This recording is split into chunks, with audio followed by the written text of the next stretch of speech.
स्वागत है दोस्तों आप सभी लोगों का आपके अपने चैनल स्टडी विद गोपी गोपाल में। दोस्तों आज आ गया हूँ नए ट्रांसलेशन के नए कॉन्सेप्ट के साथ। क्या आप सब लोग तैयार हैं आज के इस नए कॉन्सेप्ट को सीखने के लिए? तो दोस्तों बात करते हैं आज के हम इन 5 नए सेंटेंसेस की ओर। जरा देखते हैं एक नज़र में क्या है हमारे आज के सेंटेंसेस कि क्या तुम्हें तैरना आता है? क्या तुम्हें तैरना आता है? दया कुछ तो गड़बड़ है। और उम्मीद करता हूँ आप में से काफ़ी लोगों ने इस थंबनेल को देख करके ही इसी दया कुछ तो गड़बड़ है का थंबनेल की वजह से काफ़ी लोग आए हैं वीडियो पे। कोई बात नहीं, आप आए हैं, मैं आपको अच्छा सा तरीका बताता हूँ, सिखाता हूँ, तब आप जाइएगा। दया कुछ तो गड़बड़ है। सीआईडी में बोलते नहीं, दया कुछ तो गड़बड़ है। मैंने तुम्हारा क्या बिगाड़ा है? गिलास को उल्टा कर दो। किताब फर्श पर उल्टी पड़ी हुई है। जरा देखिए दोस्तों, इनको हम कैसे ट्रांसलेट करेंगे? क्या इनमें ट्रांसलेशन ही होगा, केवल स्पीकिंग चलेंगे? जरा ध्यान से समझिएगा, बिना समय गवाए वीडियो को छोटा बनाऊंगा, आप सीखते जाइएगा। देखिए दोस्तों, पहला हमारा सेंटेंस है क्या तुम्हें तैरना आता है। इसको कैसे बनाएंगे? तो जब देखिए, जब हम कोई चीज को जानते हैं, यहाँ पे तैरना आने का क्या मतलब हुआ कि क्या आप तैरना जानते हैं, मतलब तो यही हुआ ना। तो पहले देखिए हमारा सेंटेंस का स्ट्रक्चर क्या है, ता है, ती है, ते है, आया है। इससे क्या पता चलता है कि ये हमारा सेंटेंस किस टेंस का है? हमारा सेंटेंस है प्रेजेंट इंडेफिनिट टेंस। जी हाँ, जिसको आप सिंपल प्रेजेंट टेंस के नाम से भी जानते हैं।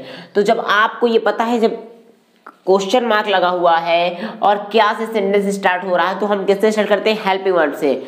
जिसकी हेल्पिंग वर्ड, सिंपल प्रेजेंट की हेल्पिंग वर्ड क्या होती है? डू या फिर डज। Very good. तो यहाँ पे हम क्या लगाएंगे? डू। क्यों? क्योंकि सब्जेक्ट हमारे पास तुम्हें, तुम्हें को क्या बोलते हैं? यू। तो क्या हो जाएगा? Do you no. Do you no, क्या तुम जानते हो? अब क्या जानते हो? तैरना। बहुत से, जब जरा ध्यान से समझना दोस्तों, बहुत से बच्चे गलती ये करेंगे, डू यू नो के बाद लिख देंगे स्विमिंग, SWIMMING।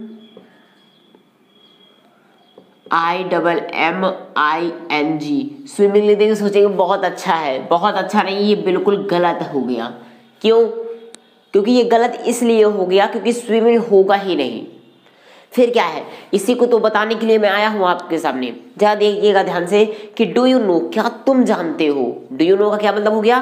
क्या तुम जानते हो। क्या जानते हो? तैरना। तो जरा समझिएगा मैं आपको इसका ट्रांसलेशन कैसे बनाने वाला हूं। मेरा सेंटेंस क्या होगा, जरा देखिए। Do you know how to swim. बहुत से बच्चे सोच रहे होंगे ये कैसा सेंटेंस बना दिया इन्होंने। जी हाँ दोस्तों, यही सही होगा और 100% यही सेंटेंस यूज किया जाएगा। आप में से बहुत से सोच रहे होंगे क्यों, ऐसा क्यों होगा, स्विमिंग क्यों नहीं होगा? तो बताता हूँ। जब नो आ गया है, एक चीज ध्यान रखिएगा, नो के बाद लॉजिक क्या होता है, जरा समझिएगा। नो के बाद जब हम किसी एक्शन को जानते हैं, नो के बाद हम क्या करते हैं, मतलब जानना है। जानना किसको जानना है? कोई हमारे पास एक्शन है, कोई काम है, हम उस क्रिया को, हम उस काम को, उस वर्ब को जानते हैं। तो वहां के बाद, नो के बाद हम यूज करते हैं हाउ टू। अब क्या जानना है वो यहाँ पे नोट कर लेते हैं, नहीं समझे? तो ये नो का लॉजिक ये हो जाता है, ये स्ट्रक्चर होता है। ये आपको एडवांस इंग्लिश का स्ट्रक्चर ऐसे ही मिलेंगे, ठीक है? और छोटे छोटे वाक्य के लिए तो नहीं। अब हाँ, यहाँ पे अगर हम किसी पर्सन को जानेंगे तो यहाँ पे हम यूज कर, जैसे बोल सकते हैं आई नो यू, मैं तुमको जानता हूँ। डू यू नो हिम, क्या तुम उसे जानते हो? तो डू यू नो हिम ऐसा बोलेंगे अगर, जरा समझिएगा। डू यू नो हिम, तो यहाँ पे हमारा हिम हो गया। नो के बाद ऑब्जेक्टिव केस आ सकता है, ऑब्जेक्ट आ सकता है, इससे कोई दिक्कत नहीं। ये तो पर्सन की बात हो गई ना। यहाँ पे हिम क्या बोल रहा? प्रोनाउन है, प्रोनाउन आ सकता है। अब प्रोनाउन मतलब नाउन की जगह पे यूज हो सकता है। नाउन या प्रोनाउन में कोई भी आ सकता है।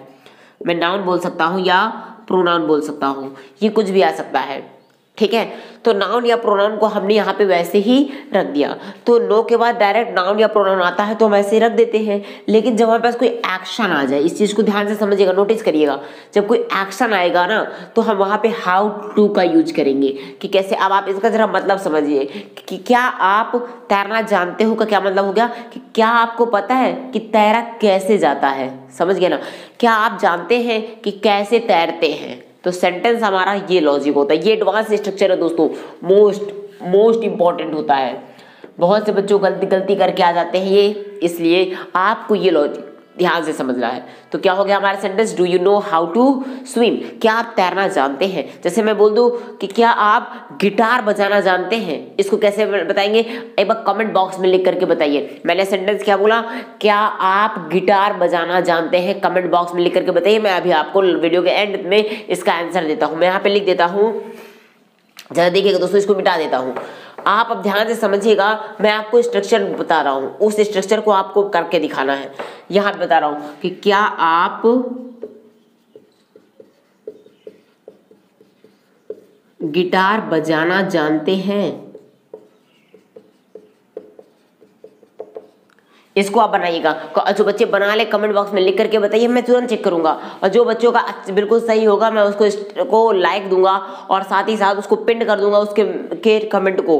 और आपको पता है कि जिस मैसेज को मैंने पिन कर दिया वो मैसेज ऊपर हाईलाइट हो जाता है। तो आप ध्यान से समझिएगा इस चीज को, इसको आप बताइए जल्दी से, तब मैं आपको आगे की ओर बताऊं। दया, कुछ तो गड़बड़ है, ये तो बड़ा स्ट्रक्चर है ना, आपने सुना भी होगा कि दया, वो सीआईडी में ऐसे भी प्रदुमन होते हैं ना, वो बोलते हैं कुछ तो गड़बड़ है दया, पता लगाना पड़ेगा। ठीक है, हाँ दरवाजा तोड़ दो उसका मैं बाद में वीडियो लाऊंगा, पहले इसको समझते हैं। दया कुछ तो गड़बड़ है, इसको कैसे बोलेंगे, कुछ तो गड़बड़ है, पहले आप इसको लिखते हैं। जैसे दया है, दया सब्जेक्ट हो गया, चलो हम दया को लिख देते हैं, अलग कर देते हैं। तो दया कॉमा लगा दिया, दया। अब कुछ तो गड़बड़ है, कुछ तो गड़बड़ है की इंग्लिश होती है दोस्तों समथिंग, समथिंग मतलब कुछ, इज माने है, गड़बड़ को बोलते हैं फिशी, गड़बड़ को क्या बोलते हैं, फिशी, समथिंग इज फिशी, कुछ तो गड़बड़ है। या अब बहुत से बच्चे सोच रहे होंगे मैं एक दूसरा क्या कर सकूं, समथिंग इज फिशी, फिशी जैसे इसको ये स्पीकिंग में यूज होने वाला सेंटेंस है, समथिंग इज फिशी, कुछ तो गड़बड़ है। या फिर आप ये कह सकते हैं, इसको चेंज करना चाहें आप तो इसको बता सकते हैं, देयर इज सम मेस, दया। आप इस दया को पहले भी लिख सकते हैं दोस्तों, कोई गलती नहीं होगी। अगर जो बच्चे चाहें तो इस दया वर्ड को पहले भी लिख देंगे, कोई दिक्कत नहीं। There is some mess, Daya, there is some mess, Daya मतलब कुछ तो गड़बड़, सम मेस का मतलब होगा कुछ गड़बड़, दया, दया। ओके, या आप लिख सकते हैं समथिंग इज फिशी, या otherwise you can say there is some mess, दया, दया there is some mess. Okay, आगे, मैंने तुम्हारा क्या बिगाड़ा है, मैंने तुम्हारा क्या बिगाड़ा, जरा इसको समझिएगा कि क्या बिगाड़ा है का इससे पहले सेंटेंस कौन सा है हमारा, टेंस कौन सा है, टेंस है हमारा प्रेजेंट परफेक्ट टेंस। ठीक है, तो यहाँ पे हम कैसे बोलेंगे कि मैंने, तो अब क्या, जब आपको एक चीज जरा समझिएगा दोस्तों, अगर क्या सेंटेंस के पहले आ जाता है, समझना, तो क्या के लिए हम व्हाट का यूज नहीं करते, क्या अगर सेंटेंस के पहले है तो हम लोग व्हाट का यूज नहीं करते, लेकिन अगर यही क्या सेंटेंस के बीच में है तो हम व्हाट का यूज करते हैं। ठीक है, इस चीज को याद रखिएगा। अब मैंने तुम्हारा क्या बिगाड़ा है, तो क्या बीच में है इसलिए हम व्हाट का यूज करेंगे, व्हाट। अब यहाँ पे क्या बिगाड़ा है का मतलब हो गया है कि मैंने तुम्हारे साथ क्या गलत किया है, बात तो यही है ना, मैंने तुम्हारा क्या बिगाड़ा है, मैंने तुम्हारे साथ क्या गलत किया है। तो यहाँ पे क्या बिगाड़ा के लिए हम क्या यूज करेंगे, व्हाट रॉन्ग, क्या हो जाएगा, व्हाट रॉन्ग। अब आपको पता है इसके बाद जो इंट्रोगेटिव वर्ड जो आ गया उसके बाद क्या यूज करते हैं, हेल्पिंग वर्ब, और प्रेजेंट परफेक्ट टेंस की हेल्पिंग वर्ब होती है हैज या फिर हैव, क्या होती है, हैज या फिर हैव। तो क्या हो जाएगा, व्हाट रॉन्ग, हैव, हैव क्यों लगा, सब्जेक्ट के अकॉर्डिंग हैज या हैव लगता है, मैंने, मैंने है ना, तो मैंने को आई बोलते हैं तो आई के अकॉर्डिंग लग गया हैव, समझ गए, ये हैव क्यों लगा, हैज क्यों नहीं लगाया मैंने, आई के लिए लगाया मैंने have. What wrong have I. अब देखो इसके बाद जब हैज हैव लग जाता है तो हम थर्ड फॉर्म यूज करते हैं, तो डू, डू का थर्ड फॉर्म होता है मैंने क्या तुम्हारा गलत किया है, ठीक है, तो done, do did done, done होता है third form. What wrong have I done, किसके साथ, तुम्हारा, तुम्हारा मतलब तुम्हारे साथ, तो क्या हो जाएगा, विथ यू, क्या बन गया हमारा सेंटेंस, विथ यू। अब आप क्या कह सकते हैं, what wrong have I done with you, what wrong have I done with you, what wrong have I done with you, मैंने तुम्हारा क्या बिगाड़ा, मैंने तुम्हारे साथ क्या गलत किया है।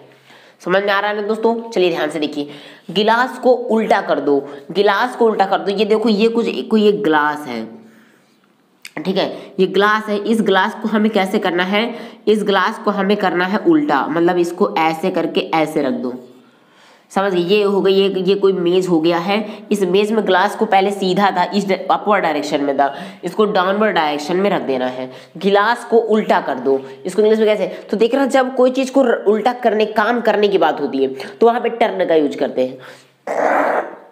समझ आता हूँ दोस्तों, आगे देखिए। तो टर्न का मतलब क्या होगा, क्यों किसी चीज को उल्टा कर देना, तो यहाँ पे क्या हो जाएगा, turn the glass, turn the glass, इसका मतलब ग्लास को कर दो उल्टा।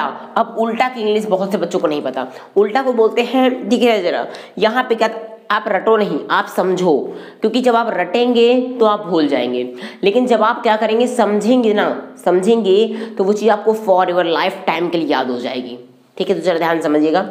ये अपवर्ड इस साइड जो है, देखो आप, ये ऊपर की साइड ऊपर है ना, जब हम इसको उल्टा, जैसे समझिए, मान लेते हैं ये ऐसे है, अब ये ऊपर की साइड ऊपर है, अगर हम इसको उल्टा का क्या मतलब होगा कि ये ऊपर की साइड किसी तरह नीचे आ जाए, तो वैसा ही तो ये ग्लास भी हो गया ना। देखो जरा, इस ग्लास को जब मैंने ऐसे किया तो ये ऊपर की साइड नीचे आ गई, हाँ, तो इसीलिए अब यहाँ पे मीनिंग बनाइए, तो इसमें टर्न द ग्लास, अब इसको क्या हो गया, ये ऊपर की साइड मतलब अप साइड, अप साइड हो गया। तो चलिए लिख देते हैं अप साइड।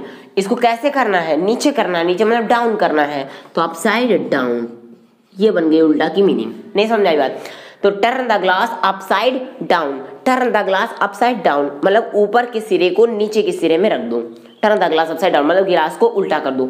समझ में आ रही ना बात, तो जरा ध्यान समझिए। हाँ, आप में से बहुत से बच्चे सोच रहे होंगे कि आज नए एनर्जी के साथ क्यों नहीं आए, तो अभी थोड़ा सा बीमारी से रिकवर हुआ हूँ, इसलिए नहीं तेज उत्साह के साथ पढ़ा पा रहा हूँ, लेकिन आज धीरे पढ़ा रहा हूँ, आप लोग सीखिए। ठीक है, मैं बहुत दिन से वीडियो नहीं डाल रहा था क्योंकि थोड़ा सा दोस्तों स्वास्थ्य सही नहीं था, और अब थोड़ा सा रिकवर हुआ हूँ, इसलिए आपके लिए एक नया वीडियो लेक्चर लेकर के आया हूँ। तो आप इसीलिए ज़्यादा नहीं सेंटेंस लाया हूँ, 5 ही लाया हूँ, ताकि मैं कुछ आगे से इंपॉर्टेंट समझा सकूँ, आप सीखिएगा।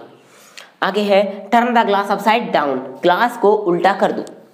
किताब फर्श पर उल्टी पड़ी हुई, अब ये आप बना सकते हो, किताब फर्श पर उल्टी पड़ी हुई है, तो किताब को क्या बोलेंगे, द बुक इज लाइंग, पड़े होना को बोलते हैं लाई, लाई में आईएनजी लगा देंगे तो क्या हो जाएगा, लाइंग। नहीं दिख रहा ना, एक मिनट दोस्तों मैं बताता लाता हूँ, चलिए अब बताता हूँ। तो यहाँ पे किताब फर्श पर उल्टी पड़ी हुई है, तो यहाँ पे चलिए मैं फिर से बताता हूँ। तो किताब को हम क्या बोलेंगे, the book, the book is lying, LYING, lying का मतलब होता है पड़े होना, LY लाई मतलब पड़ा होना, और LYING लाइंग मतलब पड़े होना। द बुक इज लाइंग, किताब पड़ी हुई है, कहाँ पड़ी हुई है भाई, फर्श पर पड़ी हुई है, on the floor, on the floor, FLOOR, floor का मतलब होता है फर्श, और एक मीनिंग होती है FLOUR, फ्लोर। मैं दोनों मीनिंग लिख देता हूँ दोस्तों, आप ध्यान समझिएगा। FLOUR फ्लोर का, सॉरी ये यू है, ठीक है, FLOOR इस फ्लोर का मतलब तो होता है फर्श, क्या होता है, फर्श, और जो FLOUR है इस फ्लोर का मतलब होता है आटा, हाँ वही आटा जो आप खाते हैं, गेहूं का बना आटा। ठीक है, इस चीज को याद रखिएगा। The book is lying on the floor, पड़े हुए, कैसे पड़े हुई है, उल्टी, तो उल्टी को क्या बोलेंगे, ये आपको बता दिया ना, आपने सीख लिया, upside down, upside down, upside down का मतलब हो गया कि उल्टी पड़ी हुई है। बात समझ आ रही है, ये ई है, हाँ ई है, एल मत समझना, ई है। तो क्या होगा दोस्तों, the book is lying on the floor upside down. समझ आ गई बात। तो ये था हमारा वीडियो लेक्चर आज का। आप लेकिन मैं अभी इसका कम्युनिकेशन करवाऊंगा, जरा एक मिनट रुक जाइए। आपको मैंने ये सेंटेंस दिया था, क्या आप इसको बना पाए, चलिए मैं बताता हूँ क्या सही होता है। क्या आप गिटार बजाना जानते हैं, इसका सेंटेंस हो जाएगा do you no, do you no, क्या आप जानते हैं, हाउ टू तक का स्ट्रक्चर तो वैसे ही रहेगा। ठीक है, अब लेकिन गिटार बजाना हमें क्या होता है दोस्तों, कोई इंस्ट्रूमेंट जब हम बजाते हैं, किसी इंस्ट्रूमेंट का यूज करते हैं, तो वहां पे प्ले होता है, प्ले ऑन होता है। ठीक है, तो यहाँ पे हम एक वर्ब यूज करते हैं, प्ले ऑन। हाउ टू के बाद जैसे यहाँ पे हमने यूज किया था स्विम, वर्ब यूज किया, एक्शन वर्ड था वर्ब, बताया ना आपको। वीडियो अगर नहीं समझा, वीडियो लेक्चर को फिर से रिमाइंड कीजिए और फिर से देखिए, वहां पे था मैंने एक्शन वर्ड बताया है, तो हाउ टू के बाद एक्शन वर्ड आ गया। यहाँ पे क्या है, एक्शन वर्ड मतलब वर्ब हमारी क्या है, सॉरी यहाँ पे वर्ब क्या है हमारी, बजाना। तो बजाने के लिए हमेशा रिंग नहीं यूज करते, हम यूज करते हैं यहाँ गिटार इंस्ट्रूमेंट, कोई musical instrument, play on, how to play on guitar, GUITAR, do you know how to play on guitar? कितने बच्चों का सही था कमेंट बॉक्स में लिख करके बताइए। और बताइए सर मेरा सही था, चलो आप बताइए। Do you know how to play on guitar? क्या आप गिटार बजाना जानते हैं? या इसका मतलब ये होगा कि क्या आपको पता है कि गिटार को कैसे बजाया जाता है? समझ आया? तो चलिए दोस्तों एक बार जल्दी से हम पूरे सेंटेंस को एक नज़र में देख लेते हैं और सीखते हैं कि कैसे और क्या क्या हमारी गलतियां रही होंगी। क्या तुम्हें तैरना आता है? समझिएगा, क्या तुम्हें तैरना आता है? Do you know how to swim? Do you know how to swim? Do you know how to swim? Do you know how to swim? Daya, कुछ तो गड़बड़ है। Daya, there is some mess. Daya, there is some mess. या आप दूसरा कह सकते हैं, Daya something is fishy. Something is fishy. Daya something is fishy. ठीक है, मैंने तुम्हारा क्या बिगाड़ा है? What wrong have I done with you? What wrong have I done with you? have क्यों लगा? आई की वजह से लगा। ठीक है, What wrong have I done with you? मैंने तुम्हारे साथ क्या गलत किया है? गिलास को उल्टा कर दो। गिलास को उल्टा कर दो। Turn the glass upside down. Turn the glass upside down. Turn the glass upside down. सीधा ग्लास है उसको उल्टा कर दो। किताब फर्श पर उल्टी पड़ी हुई है। The book is lying. The book is lying का मतलब होता है पड़ी हुई। The book is lying on the floor upside down. The book is lying on the floor upside down. किताब गिलास पर समझ जाता हूँ, किताब फर्श पर उल्टी पड़ी हुई है। The book is lying on the floor upside down. एक मैंने एक्स्ट्रा दिया था कि आप गिटार बजाना जानते हैं। Do you know how to play on guitar? यहाँ पे प्ले ऑन यूज होगा, इस चीज को